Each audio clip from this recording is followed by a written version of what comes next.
Hey, good afternoon, everyone. My name is Curtis Cummings, and I am running for state representative here in District 46, which encompasses the western part of Monroe County, all of Owen County, and a small part of Clay and Vigo counties. It's a very large district that has been controlled by the Republican House Majority Whip for the last 14 years, and for the last 6 years, Bob Heaton has went unopposed, which is why I decided to run.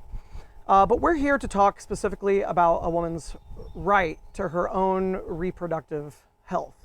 And I, for one, believe that it's every woman's right to make her own reproductive decisions based solely on her religious beliefs and her moral and ethical code.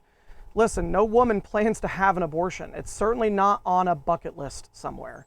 But with 520 menstrual cycles in her life to navigate, that is 520 possible chances to become pregnant. We should be focusing our time, money, and resources on supporting, streamlining, and making adoption, access to birth control, and sex education more affordable for all. In the State House, we have the unique ability to truly affect the daily lives of Hoosiers. Regardless of the pending special session, we should not neglect the need for funding and providing universal access to childcare and paid parental leave.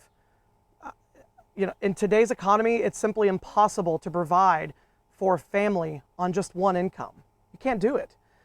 Our healthcare providers need to refuse to be weaponized by the state. Medical abortion is indistinguishable from miscarriage. Rape, incest, and the life of the pregnant person need to be the top priorities in the upcoming special session. But we also need to include non-immediately life-threatening conditions like hypertension and diabetes, anxiety, depression, and substance abuse that are all significantly affected by pregnancy.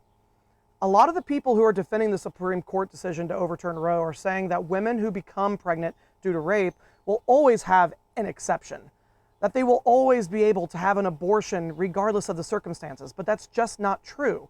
Arkansas, Kentucky, Louisiana, Texas, Ohio, Alabama, South Dakota, Tennessee, Arizona, Florida, and West Virginia, all of these states have passed legislation in just the last 2 weeks that have no exception for rape.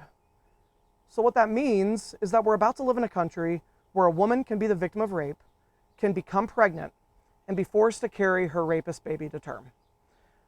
Listen, we've got to avoid criminalizing pregnant women. We have to stand up for reproductive rights. I thank you all for being here tonight and for sharing this really important message. If anybody wants to reach out to me directly, I'm happy to have a conversation. You can reach me at Curtis, Kurtis, at curtisforindiana.com. And thank you. Take care and be safe.